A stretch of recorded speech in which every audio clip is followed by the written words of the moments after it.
वहाँ पे रहते हैं बिल्कुल किस अवस्था में, हार्ट वाली अवस्था में। और यहाँ पे क्या जाए, ठंडी है, इसलिए हमारे पृथ्वी पर उल्कापिंड बहुत कम मात्रा में गिर पाते हैं। तो मेसोस्फीयर होता है बिल्कुल ठंडा,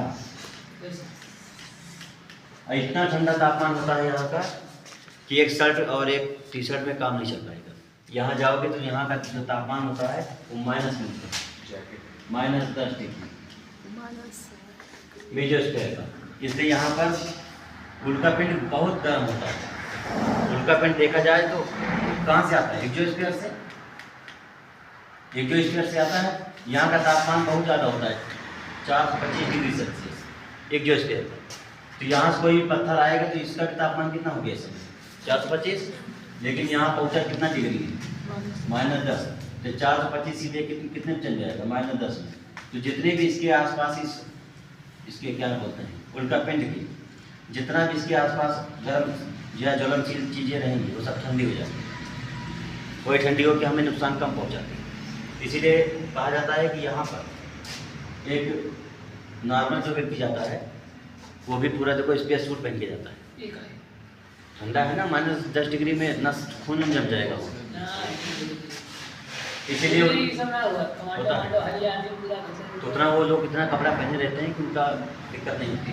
तो सबसे ठंडा मंडल पूछेगा तो मेसोस्फीयर यानी कि मध्य मंडल होता है।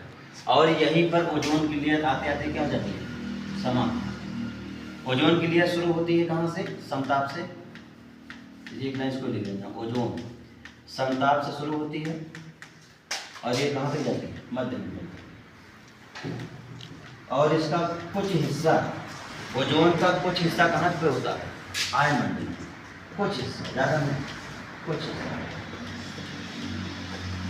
हिस्सा होता है आयनमंडल। इसीलिए ओजोन जो परत है ये कहाँ पे पतली हो गई थी, अंटार्कटिका में।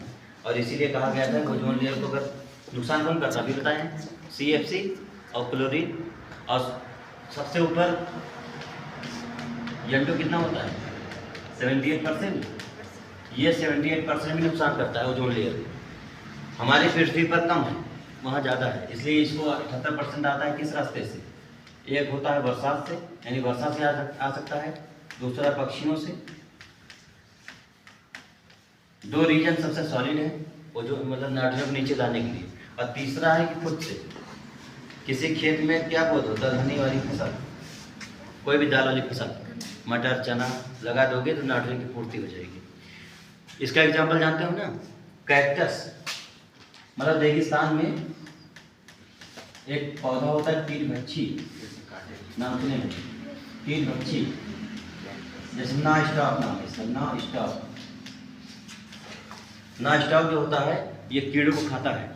तो उसमें क्वेश्चन पूछा था कि कीटों को किस लिए खाता है, तो अपने पेट भरने के लिए नहीं, वो सिर्फ नाइट्रोजन की पूर्ति के लिए, जैंटो की पूर्ति के लिए सिर्फ वो खाता है, कीटभक्षी पता है। एक नाम है इसका ना स्टॉप, इस बार आया इनका 12 केस में बोर्ड एग्जाम में।